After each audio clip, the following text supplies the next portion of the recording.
Bonjour et bienvenue à toutes et à tous sur ce nouveau live Executive Studio.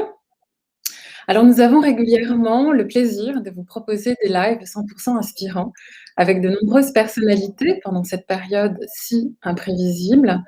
Aujourd'hui, le thème, c'est le futur du travail, ce que nous allons changer ensemble. Avec Audrey Richard, DRH du groupe UP et présidente de la NDRH, Association nationale des DRH. Merci Audrey d'avoir accepté notre invitation aujourd'hui.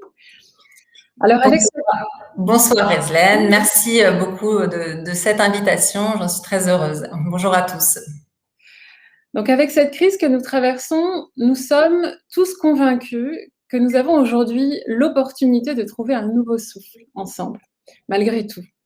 Alors, il ne s'agit pas de revenir à la normale, ni d'imaginer un monde post-Covid, mais de tirer les leçons sur ces derniers mois et de réfléchir à ce qu'il convient de faire pour s'adapter à cette réalité nouvelle et de construire ensemble notre futur du travail souhaitable.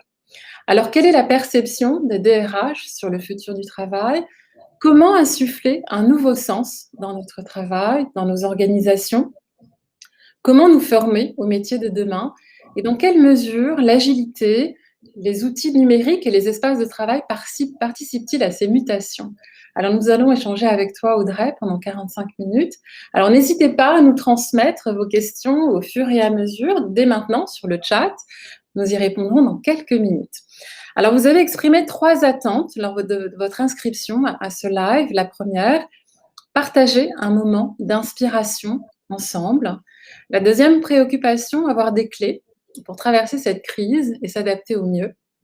Et la troisième préoccupation, que vous soyez manager, collaborateur ou DRH ou même dirigeant, retrouver l'énergie, les ressources pour construire notre futur du travail ensemble. Alors voici donc les 3 préoccupations exprimées en vous inscrivant à notre live Executive Studio. Alors Audrey, quelques mots pour te présenter. Audrey, tu es DRH du groupe UP. Tu as occupé des fonctions de direction RH dans les plus grands groupes français, Dassault Systèmes, SNCF, Capgemini, Orange. Tu es aujourd'hui la présidente de la NDRH, Association nationale des DRH. Créée en 1947, la NDRH est la plus grande communauté de professionnels des ressources humaines en France. Alors, première question, Audrey, pourrais-tu nous en dire plus sur la NDRH et ses missions aujourd'hui?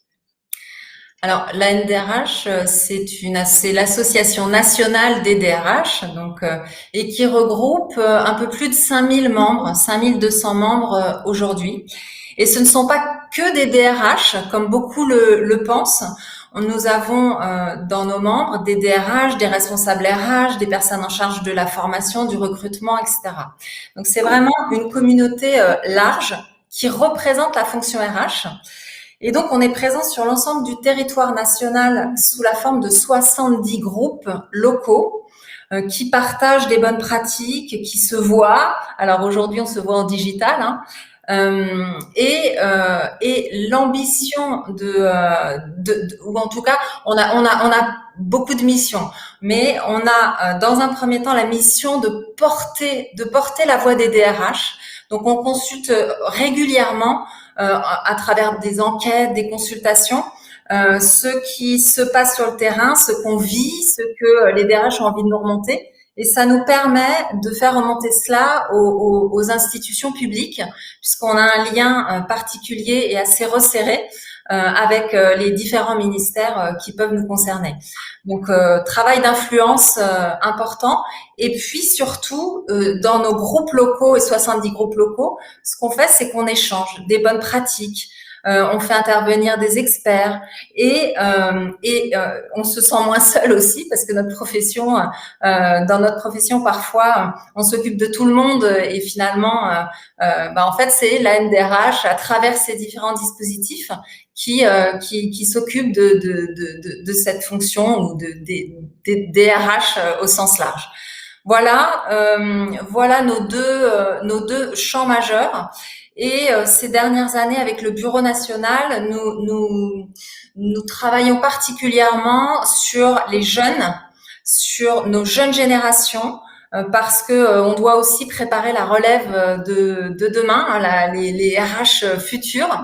Donc on a pas mal d'actions en ce sens, et aussi sur la partie internationale, parce que finalement les DRH en France ont souvent des équipes aussi à l'international. Donc on est en train de focaliser nos actions sur ces points aujourd'hui. Très bien, merci Audrey pour cet éclairage. Alors, une première question, vous avez publié récemment une enquête sur le futur du travail en collaboration avec le cabinet BCG. Selon cette enquête, 93% des DRH interrogés estiment aujourd'hui qu'une refonte des pratiques managériales sera nécessaire. Pourrais-tu nous éclairer sur cette enquête et ce qu'elle exprime en termes de bouleversement des pratiques managériales, un bouleversement déjà bien engagé aujourd'hui? Ouais, ouais. Alors cette enquête, elle a maintenant plusieurs mois. Justement, alors en fait, on questionne, hein, c'est ce que je disais, régulièrement l'ensemble de nos membres, donc sous forme d'enquête ou de consultation. Et on en a juste terminé une quasiment aujourd'hui. Donc on aura des éléments un peu plus frais ces jours prochains. Mais et ça, de toute façon, on le vit tous aujourd'hui avec notre crise sanitaire, crise globale. Il y a eu un avant, un après. On reviendra pas dans l'ère d'avant. Aujourd'hui, toutes les fonctions qui le peuvent sont en télétravail. Les entreprises qui avant le confinement numéro 1, donc il y a quasiment un an, qui expliquaient que le télétravail c'était pas pour elles, que c'était impossible, qu'on n'avait pas les outils, que ça allait pas fonctionner. En tout cas, de notre point de vue, nous pensons que ce retour arrière, ça ne se fera pas, parce que les salariés refuseront, les partenaires sociaux ne permettront pas ça également. Et d'ailleurs, sur le terrain, dans les entreprises, les discussions, les négociations autour du télétravail, elles ont été enclenchées, elles sont encore enclenchées, elles sont en cours. Donc, il y a vraiment deux mondes. On est passé de l'autre côté. On avait donné cette image, voilà. Mais après, ça veut dire que ça a un impact sur plein de choses qu'on vit. Hein. Ça a un impact sur l'organisation du travail, clairement. Ça a un impact sur les managers, clairement, et ça a un impact aussi sur le lieu de travail. Alors, la question porte sur le management. Ce qu'on a vu, c'est que beaucoup, pendant ces derniers mois, et d'ailleurs grâce aux formations aussi FNE proposées par l'État, on a pu financer des formations plus facilement, et notamment pour les managers. Beaucoup de managers ont été formés sur les nouveaux modes de management collaboratif, management 3.0, etc. Donc, parce que le manager d'aujourd'hui, il doit s'investir sur la confiance.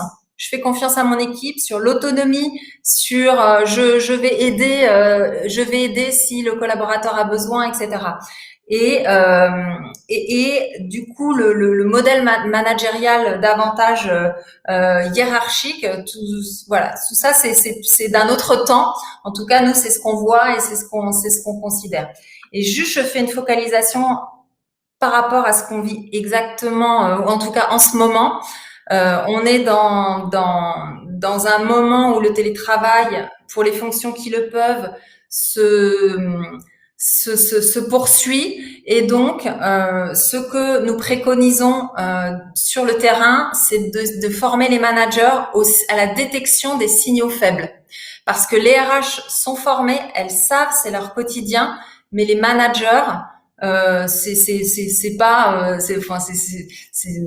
pas forcément naturel. Et donc voilà, là ce qu'on recommande, c'est plutôt aujourd'hui de se former là-dessus pour justement détecter dans nos équipes les personnes qui sont en détresse, qui vont pas bien, qui ont besoin d'aide et qui le manifestent pas réellement.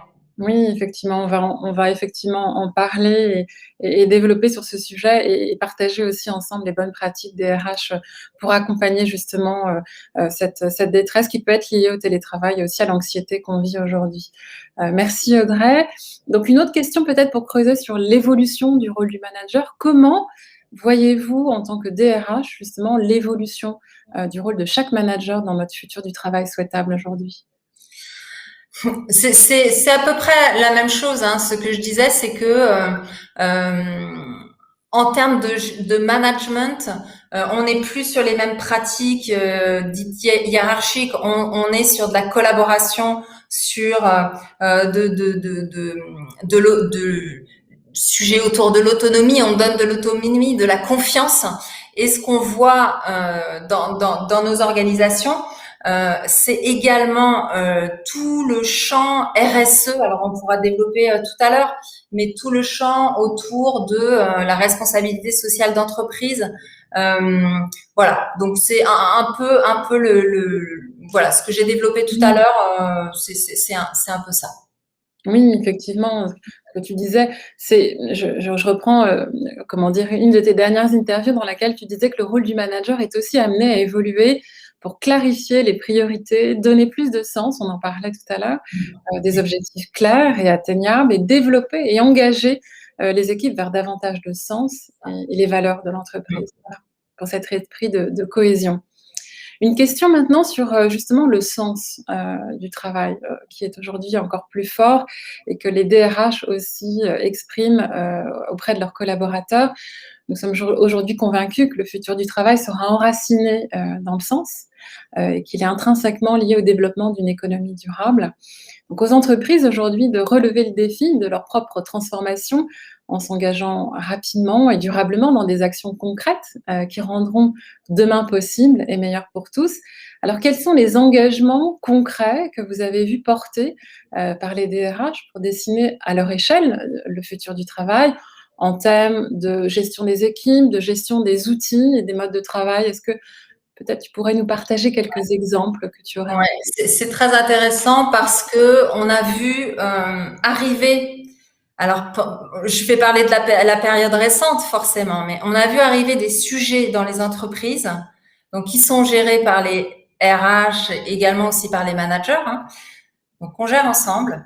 On a vu arriver des sujets qui n'étaient pas adressés dans l'entreprise et qui est la conséquence du télétravail, entre autres, comme par exemple l'élargissement des horaires qui engendre qu'on oublie peut-être de faire des pauses, qu'on oublie de déjeuner, qu'on oublie qu'on raccourcit les heures de sommeil, etc.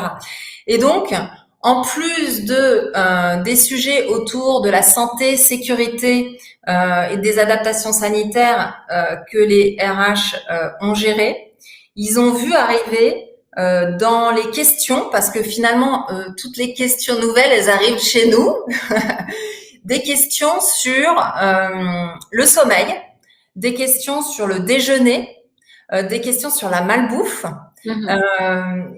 ou des questions où en tout cas nous on s'est rendu compte de ça et donc on a fait dans nos entreprises on a été amené à faire des recommandations, des sujets autour du bien-être physique et du bien-être psychologique. Et donc, en guise d'exemple, j'en ai plein. Et après, je peux peut-être noter certains qui sont peut-être un peu les plus significatifs. Mais un certain nombre d'entreprises, alors là, encore une fois, ce sont plutôt des entreprises un peu plus matures, un peu plus grosses, qui peuvent proposer ce type de service. Mais on a vu pas mal de structures qui proposaient des séances de coaching en ligne, de sport avec un coach sportif, ou du coaching culinaire aussi, justement pour faire attention à la qualité des repas. Oui.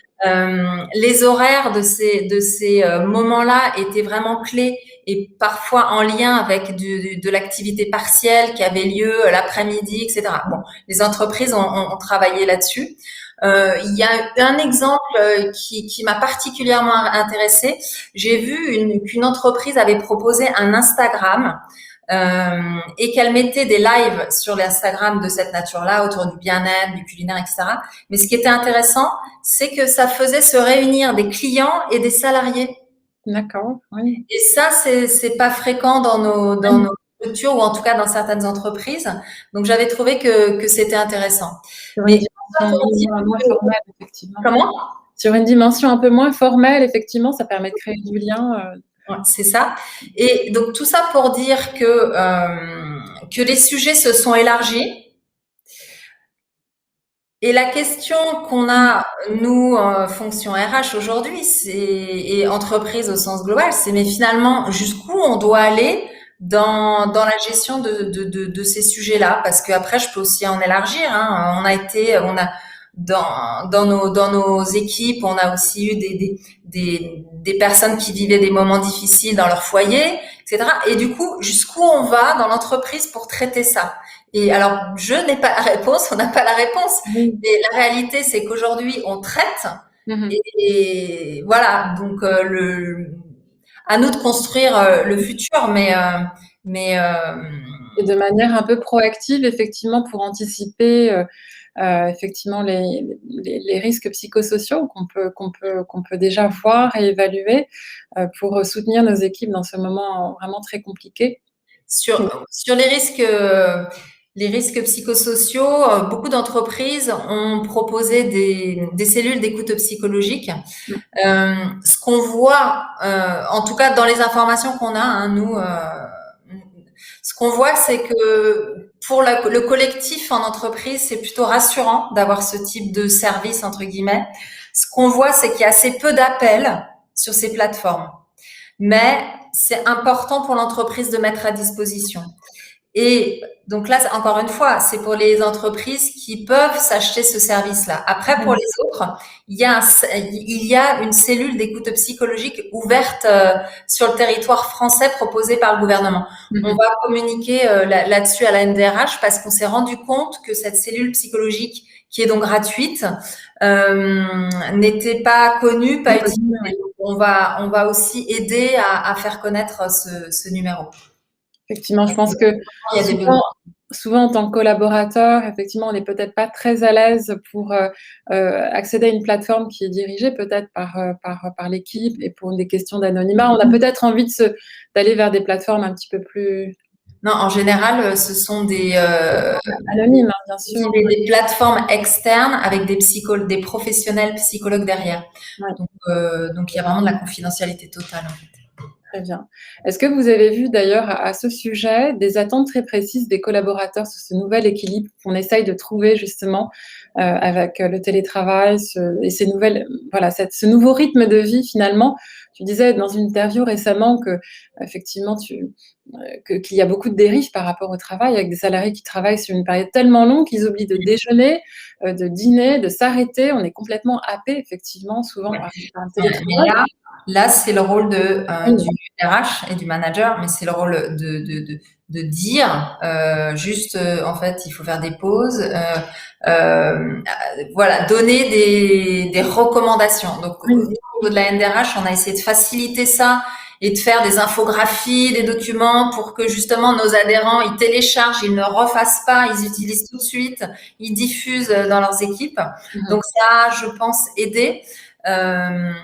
Voilà, maintenant, ce qu'on voit et ce qu'on recommande, et c'est d'ailleurs ce qu'on a fait, en fait, sur le terrain, le confinement numéro 1 nous a permis de voir que, on a globalement tout le monde a respecté, et quand on est passé au confinement numéro 2, nous avons pris la responsabilité, parce qu'à ce moment-là, on n'avait pas cette autorisation, on a pris cette responsabilité en tant que DRH de faire revenir nos salariés qu'on a considérés comme étant pas bien, en détresse, une journée par semaine. Et bon, aujourd'hui, c'est bien la recommandation du gouvernement. Et c'est la réalité dans la majeure partie des entreprises. Après, faut jamais oublier que dans les entreprises, il y a aussi les équipes qui ne peuvent pas télétravailler. Et là, on voit donc, et on parle en ce moment, on parle beaucoup de celles qui peuvent télétravailler. Donc, faut juste pas les oublier parce que notre rôle, c'est de garantir le collectif, le lien social et de nous assurer que ça marche bien et qu'il n'y a pas de sujet. Donc, alors c'est difficile en ce moment, c'est sûr, mais en tout cas, pour les personnes qui télétravaillent aujourd'hui, la recommandation, c'est de permettre ce retour en entreprise une journée par semaine pour les personnes qui sont considérées comme pas bien, en détresse. Et ça tourne bien pour les entreprises qui respectent ça, quoi. Oui. Merci Audrey.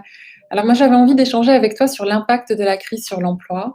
Les DRH sont toujours en première ligne dans cette crise et ils se battent tous les jours pour réduire l'impact sur l'emploi. Alors on parle beaucoup de plans sociaux dans les médias. Quelle est la réalité aujourd'hui sur les restructurations des entreprises et l'impact de la crise sanitaire, l'impact réel sur l'emploi en France?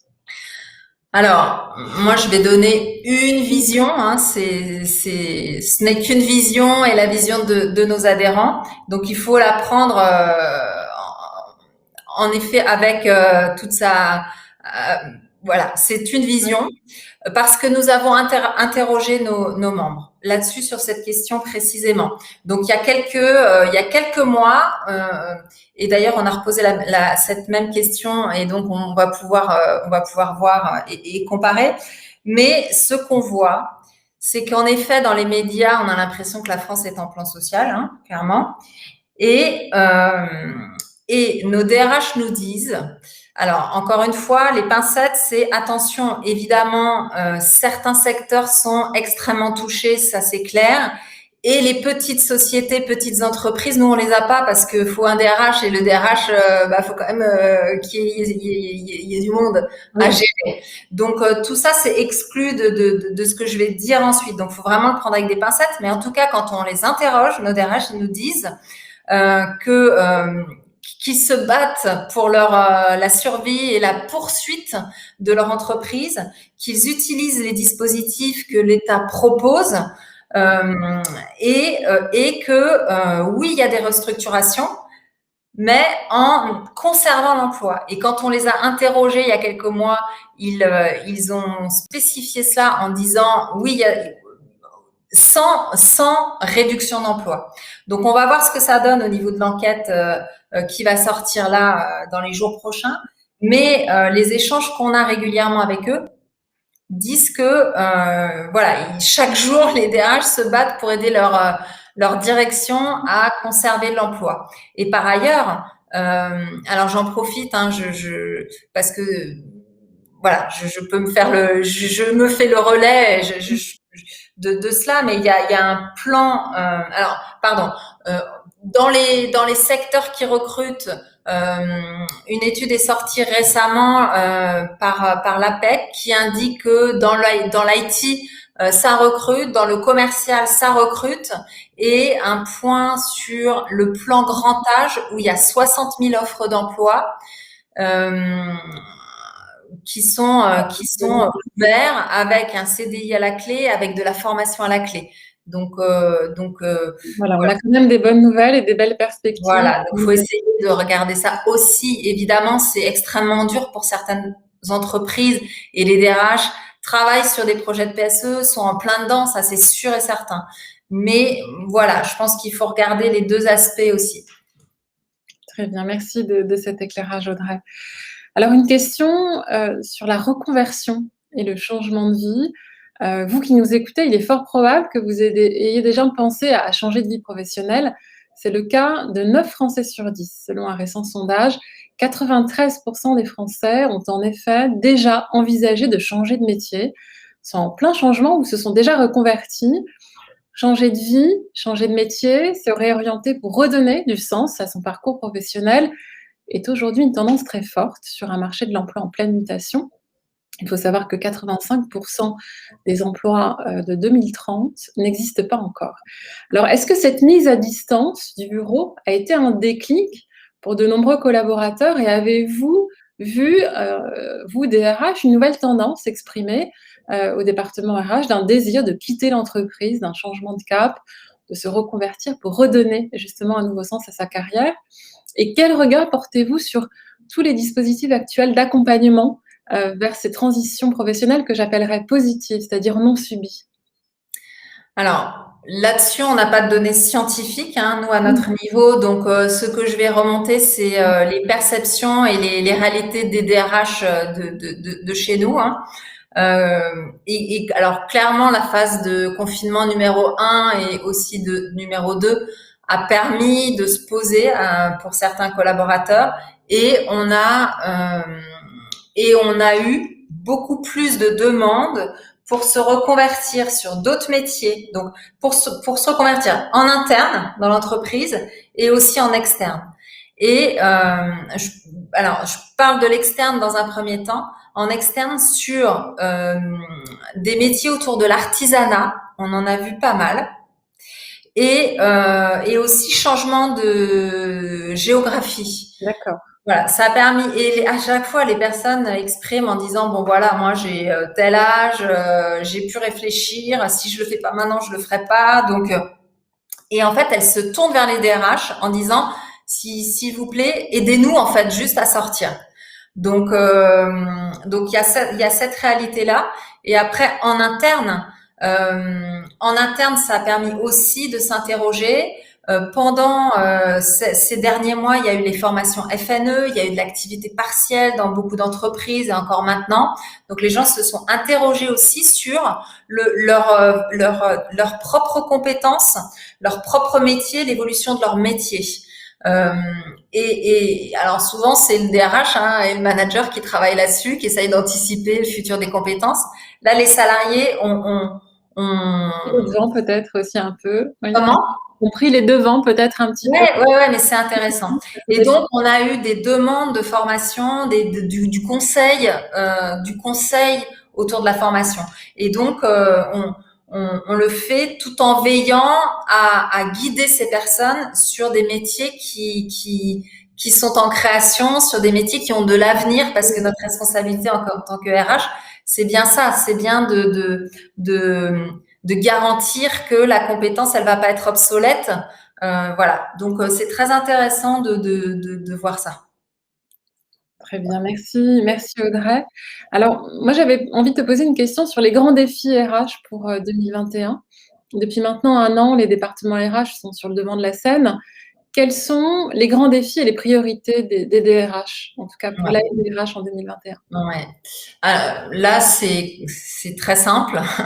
Le défi numéro 1 concerne toujours les sujets autour du santé, sécurité, adaptation sanitaire. Le sujet numéro 2 concerne l'emploi, restructuration de l'emploi. Et vraiment, on se focalise là-dessus. Je dirais que dans ce qu'on voit, la troisième priorité concerne les managers, l'accompagnement, notre responsabilité en tant que RH pour accompagner le manager dans sa transformation.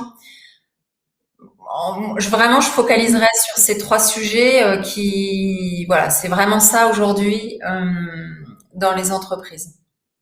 Merci. Donc, organisation du travail, effectivement, accompagnement au management, nouveau lieu de travail aussi, peut-être? Ouais, c'est ce que je disais en intro, l'impact de ce qu'on est en train de vivre, c'est sur les trois sujets de l'organisation, du management et du lieu de travail. Il y a pas mal de RH qui travaillent sur des projets de fermeture de sites, des petits sites, puisque les personnes sont chez elles, voilà, et qui lâchent leur site au profit d'espaces de coworking. Donc là, il y a pas mal d'évolutions là-dessus. On travaille sur des projets de cette nature-là en ce moment. Très bien, merci. Alors, moi, avant de prendre vos questions, j'avais juste envie de dire un grand merci. Merci à tous nos DRH qui sont aujourd'hui en première ligne et qui font un travail formidable au quotidien. Il faut les saluer, il faut les remercier. Le métier de DRH, tu le disais, n'est pas un métier facile, surtout en temps de crise. Les DRH vivent aujourd'hui des moments très difficiles. La fonction RH est d'ailleurs endeuillée depuis quelques jours. Dès le début de cette crise, les DRH de toutes nos entreprises ont été très réactifs pour mettre en œuvre des mesures de protection pour des millions de salariés en France et réorganiser le travail à l'aune d'une nouvelle réalité.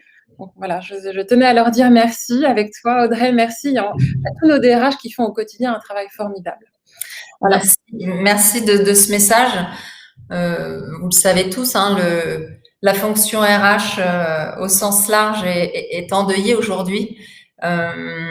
Et vraiment, comme tu viens de le faire, on a eu énormément de messages de solidarité. Et ça fait du bien, en fait, parce que notre métier est plutôt connu sous certains aspects, ça est assez mal connu, avec une image écornée, une image de professionnel difficile en fait, alors que le DRH c'est un salarié comme ce qu'on gère en fait, comme tout le monde.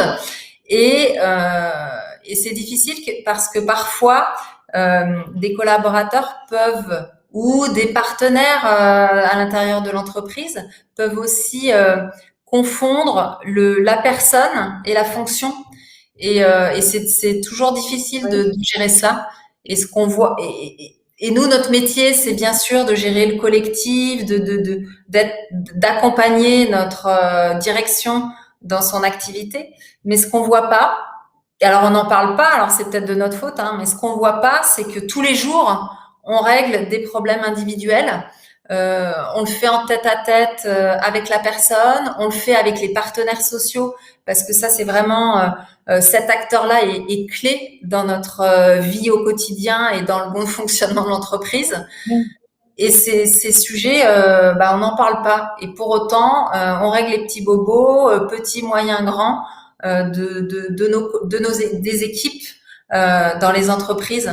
Donc voilà. Oui, merci, merci Audrey. Alors justement, à ce sujet, j'ai une question de Bruno qui nous dit donc au moment des drames de Valence et d'Alsace, où le DRH apparaît comme responsable dans l'imaginaire collectif, alors qu'il subit lui-même, où il est parfois séquestré, ou le dernier à fermer la lumière de l'entreprise après s'être auto-licencié, entre parenthèses, 2 cas réels récents vécus, quelle initiative prendre pour qu'il ait meilleure presse et trouve un soutien, une forme de DRH care? Ouais, c'est une vraie bonne question. Je pense que le fait de parler de notre métier davantage, et aujourd'hui on nous permet de le faire, parce que les DRH sont en première ligne depuis plus d'1 an. Ils gèrent la crise, ils sont avec leur président, leur DG dans la gestion de cela. Et ça tient la route. Et ils gèrent et ils gèrent la crise. Donc je trouve que c'est en ce moment un moment où on peut davantage parler de notre métier d'une autre façon. Après, la NDRH, elle permet cette soupape de je sais pas comment l'appeler, mais en tout cas, elle essaye de prendre soin de nos RH au sens large.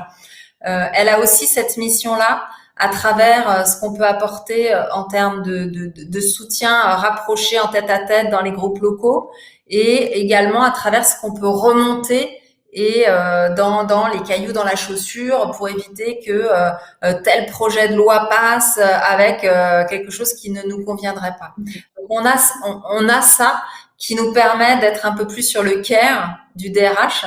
Mais je suis d'accord avec vous, Bruno. Le DRH, c'est celui qui s'occupe de tout le monde, qui s'occupe de lui. Voilà, c'est un peu difficile. En tout cas, moi, ce que je vois et ce que je ressens, hein, c'est que la NDRH, ça peut être un acteur. En tout cas, on œuvre chaque jour et les équipes de la NDRH œuvrent pour cela. Merci.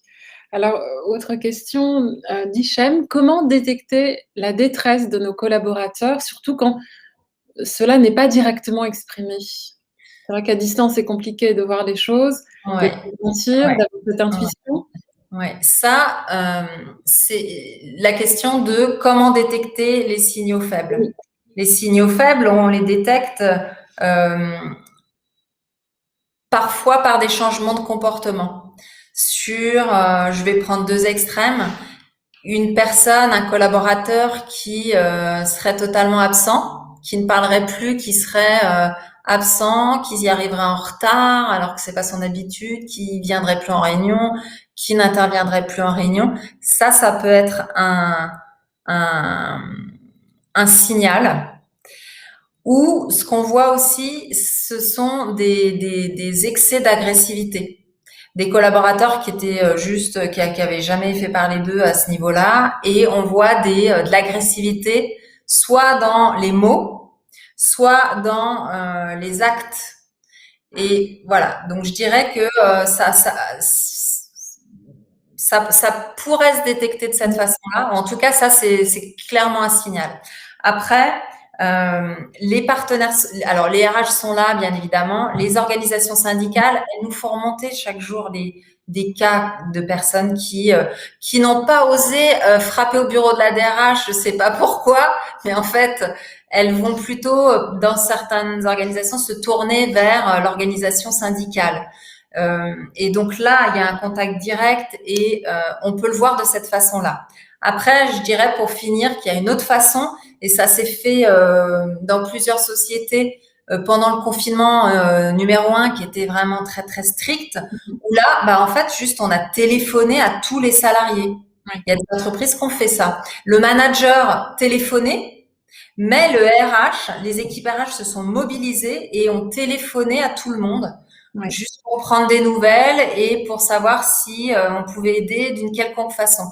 Donc on peut aussi le détecter de cette façon-là, mais c'est sûr que c'est pas. Après il y a le corps médical. C'est vrai que le corps médical joue un rôle aussi là-dedans. Mais donc si on essaye de prendre tous ces sujets, voilà, je pense qu'on peut détecter les situations qui n'auraient pas parlé en fait, qui n'auraient pas juste dit bah, je vais pas bien. Très bien, merci. Alors, j'ai une question aussi de Stéphane qui nous dit la France, deuxième pays le plus complexe en termes de gestion RH, source études mondiales TMF Group. Mes questions, comment gérer des exigences complexes en période de turbulence et comment s'inspirer davantage des pays scandinaves en matière d'équilibre de vie?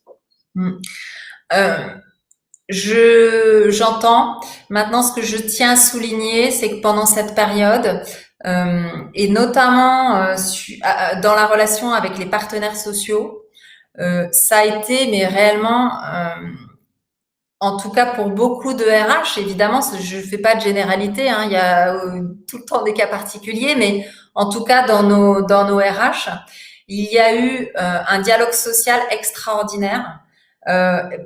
Et les deux côtés se sont adaptés. La direction, les organisations syndicales, tout a été fluidifié, tout a été raccourci, tout a été simplifié. Et cette période, et là on en a la preuve factuelle. Pendant cette période, il y a eu plus de 10 000 accords qui ont été signés dans les entreprises. Donc le dialogue social a été assoupli et a fonctionné. Alors maintenant, je vous rejoins. Nous, ce qu'on va porter à la NDRH, c'est justement d'aller vers davantage de souplesse dans tous ces sujets de rigidité. Et je complète juste aussi en disant que ça s'est vu en France et ça s'est vu aussi dans les entreprises qui ont des comités européens, par exemple, où là, on a tout simplifié, tout accéléré. Enfin, c'était juste bonheur. Oui. Sur ce point-là, dans les relations avec les partenaires sociaux. Merci. Alors, on a une autre question de Christelle. Et quelles actions efficaces pour vous pour accompagner les managers dans tous ces changements et ces caps difficiles? Une question plutôt large. Ouais, moi, je miserais sur la formation parce que et aujourd'hui, la formation en digital, elle permet de toucher assez facilement une grande part des managers. En termes de coûts, c'est moins cher. Donc vraiment, je miserais là-dessus. Vraiment. Ouais. Moi, j'insisterai là-dessus. Après, on peut élargir. Et il y a plein d'idées pour faire progresser la ligne managériale. Mais sur des dispositifs qui peuvent coûter plus cher, sur du coaching, sur de l'immersion, de l'échange avec des startups, par exemple, des choses comme ça. Mais ce sont des dispositifs, je dirais, un peu à construire, mais et puis parfois qui peuvent coûter plus cher. Donc je dirais que premier sujet de simplicité, des formations avec des certifications. Je pense que déjà, c'est un premier axe. Très bien, oui, effectivement, là, on avait une question également sur les formations justement au métier de demain, sur des besoins de formation. Est-ce que des besoins en formation ont émergé? Et en quoi cette crise sanitaire a-t-elle des répercussions sur le développement des compétences en entreprise et sur la gestion, des compétences en général? Quid du e-learning, notamment? Sur les méthodes de management, c'est ça? Ou sur les Alors, nouveaux métiers? le développement des compétences, et sur, finalement cette expression, voilà, qui s'est faite sur, effectivement le développement de ses propres compétences pour aller vers de nouveaux métiers, en interne ou en externe? Ouais, bah c'est ce que je disais, hein. Les DRH, dans leur mission, ils ont à anticiper le métier de demain pour sa propre entreprise. Et c'est une responsabilité très importante de transformer un opérateur de production qui aujourd'hui a du travail à 100% et de penser que dans X années, le digital faisant, son métier va évoluer. Donc notre responsabilité, c'est de l'accompagner tranquillement par de la formation, des vies ma vie, etc. sur ce nouveau métier. Après, les formations aujourd'hui, elles ont toutes évolué. Le e-learning, ça permet vraiment d'élargir. Ce qu'on voit en termes de formation, c'est qu'aujourd'hui, en termes de proportion, on voit beaucoup de formations sur les soft skills qui sont regardées par les recruteurs, qui sont recherchées par les recruteurs autour de compétences sur de l'adaptation, euh, par exemple. Donc les soft skills, c'est un sujet important. Et ouais, voilà, je crois que Oui, c'était tout. très bien. Merci. Moi, j'avais une autre question sur le télétravail. Est-ce que les DRH voient-ils une augmentation de la performance ou de la productivité des équipes grâce au télétravail? Alors, j'ai peut-être envie de te citer, tu disais lors d'une interview récemment, quand on télétravaille 2 jours à la maison et 3 jours en entreprise, on constate une hausse, effectivement, de la performance des équipes. Et quand on est plus à la maison à partir de 3 jours, les DRH remarquent une baisse de la C'est productivité ce ou de qu'on la a vu. Alors, bon, aujourd'hui, on est quand même dans une période particulière parce qu'on est censé être en télétravail tous les jours. Mais oui, dans une période normale, ce qu'on peut voir, c'est que, et nous, ce qu'on recommande, c'est 2 jours à la maison. Parce que ce qu'on a pu détecter, c'est que si on inverse et qu'on passe 3 jours à la maison, 2 jours en entreprise, ça veut dire qu'on passe davantage de temps à la maison qu'en entreprise. Et là, on peut voir qu'il y a, pour certains, un décroché sur l'engagement, la motivation. Et puis nous, en tant que garant du collectif, c'est quand même beaucoup plus compliqué de gérer un collectif euh, de cette façon-là. Et puis de toute façon, contre toute attente, hein, ce qu'on voit sur le terrain, c'est que alors avant la crise, on avait tout le monde qui voulait partir en télétravail, etc. Et il y avait une pression pour avancer sur les accords télétravail, etc. Et contre toute attente aujourd'hui, les gens ils veulent juste revenir sur site oui. parce que le site, le lieu de travail, c'est aussi, c'est évident, c'est un moment où on va collaborer, où on va être ensemble, où un moment où on va trouver des moments de convivialité. Et c'est aussi un endroit où on va pouvoir trouver de la sécurité, en fait. La sécurité parce que on va pouvoir avoir un collègue qui va voir qu'on va pas très bien et donc il va nous aider. On va voir que peut-être que la personne est plus protégée dans l'entreprise parce qu'elle n'est pas chez elle, etc., etc. Et donc il y a tout ça qu'il faut voir aujourd'hui. C'était pas évident avant. On l'a aujourd'hui, c'est flagrant en fait. Et puis juste euh, par rapport au lieu de travail, il y a cette transformation aussi parce que demain on va pas venir au travail pour travailler sur un tout seul en fait, tout Oui. seul. Voilà, le retour sur site, il va se faire pour travailler ensemble, donc d'une autre façon. Et ça, c'est aussi à construire. Mmh. Oui, tout à fait. Donc tout est à construire effectivement ensemble.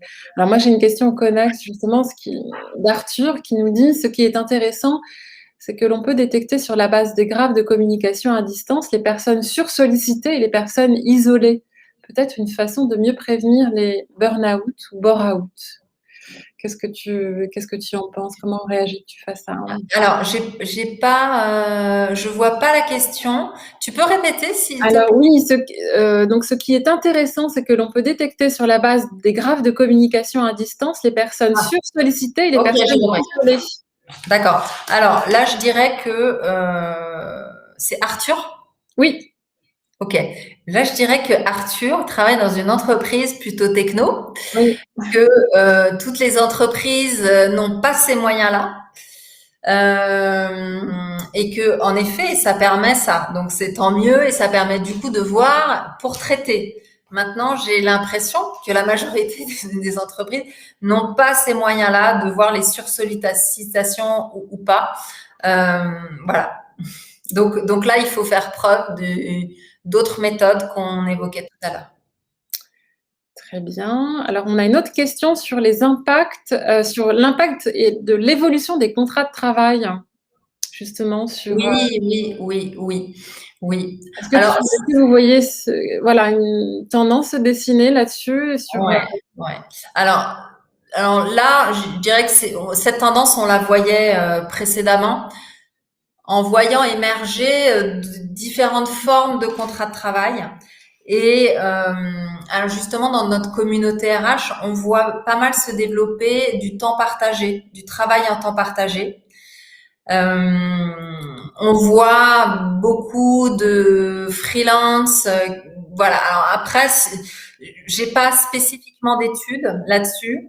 On n'a pas interrogé nos membres là-dessus, mais je sais que dans les groupes locaux, des groupes se sont intéressés particulièrement à ces questions en faisant intervenir des spécialistes là-dessus. Mais ce qu'on voit, c'est que la contractualisation, elle évolue, oui, elle change, et ça veut aussi dire que le droit du travail, faut aussi qu'il évolue. Et donc nous, on est aussi là pour militer et aller dans ce sens-là. Et ce sont des sujets qu'on a dans notre oui, futur de travail très bien. aussi. Hein. Les nouvelles formes d'emploi, clairement, ça, ce sont des préoccupations qu'on va gérer. Que vous allez gérer très bien, oui. Alors moi, j'avais une dernière question avant de conclure sur la motivation des équipes et des collaborateurs. Comment motiver ou remotiver pour tenter de leur donner confiance et de rebondir ensemble dans les meilleures conditions? Question plutôt large sur la motivation des équipes. Ouais. Heu, C'est sûr que aujourd'hui, on a des équipes, des entreprises qui, pour certaines, ont conduit des plans, des PSE, et et c'est difficile de gérer cette période-là. C'est difficile de gérer l'après cette période-là aussi, pour aussi ceux qui restent. Euh, Parce que pendant cette période, on s'est concentré sur ceux qui allaient sortir, sur travailler sur des mesures d'accompagnement, et les équipes RH se sont investies là-dessus. Mais en fait, il faut penser aussi à l'après et à ceux qui restent. Et ce qu'on peut ressentir aussi parfois, c'est que certains se sentent, se culpabilisent en disant, moi, je suis resté, alors que bon. Donc ça, faut le gérer. Faut le gérer. Et je pense que la clé sur ce genre de problématique, c'est la communication. La communication auprès des salariés pour expliquer où va l'entreprise, quel est l'impact de cette crise et où sont les priorités, la stratégie de l'entreprise, le sens. Et donc, pour que l'ensemble des équipes suivent ces directions-là et se sentent engagées. Donc, communication salariée et communication manager, où là, je pense que, au regard du contexte, il est important d'avoir une communication resserrée. En digital, voilà, hein, tout le monde fait ça aujourd'hui, donc, mais en tout cas, de la faire beaucoup plus fréquente avec les managers, et de donner l'opportunité aux managers également de pouvoir poser toutes les questions, et les questions auxquelles ils n'ont pas les réponses, et il n'y a pas de mauvaises questions, quoi. Mais en mmh. tout cas, de sentir que on est ensemble, que ça va aller. Oui. Ça va aller.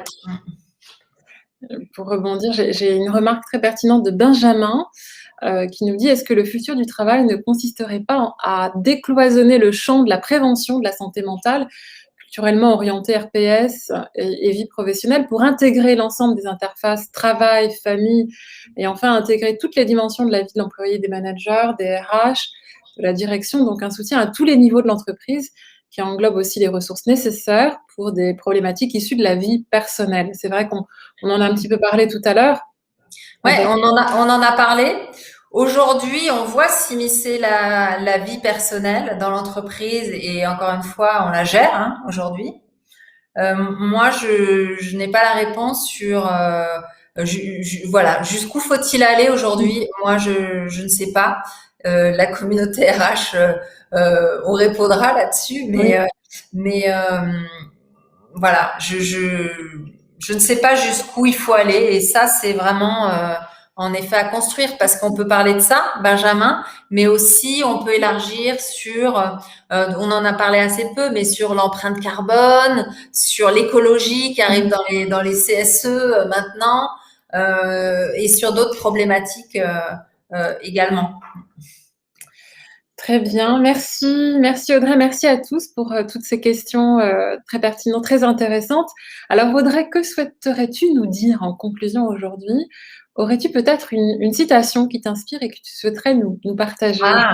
Alors, le message, il est principalement à la communauté RH sur l'investissement que l'ensemble de la fonction donne chaque jour et son engagement. C'est presque une vocation d'être un DRH. Donc voilà, dire que vraiment l'ensemble enfin, on forme un collectif, solidaire. En tout cas, nous c'est ce qu'on voit à la NDRH. Je voulais remercier l'ensemble des DRH. Après, j'en fais partie, donc c'est un peu délicat. Mais après, je citerai pas forcément une citation, mais en tout cas, juste le fait aussi dire à nos salariés, restez authentiques et soyez vous-même. Que ce soit fonction RH ou globalement, c'est ce qu'on cherche en entreprise et encore plus aujourd'hui, je trouve. Et l'avenir du travail, on a à le construire ensemble, on est en train de le construire ensemble, et c'est ça qui est juste passionnant. Merci beaucoup. Alors j'avais également envie de conclure notre échange avec quelques mots positifs. Voyons le positif. Toutes les crises entraînent des changements profonds. Nous avons aujourd'hui l'opportunité d'inventer ensemble de nouvelles formes de travail, une transformation qui peut être gagnante si elle est centrée sur l'humain. On en a parlé avec l'aide de tous nos DRH et inscrite dans la durée.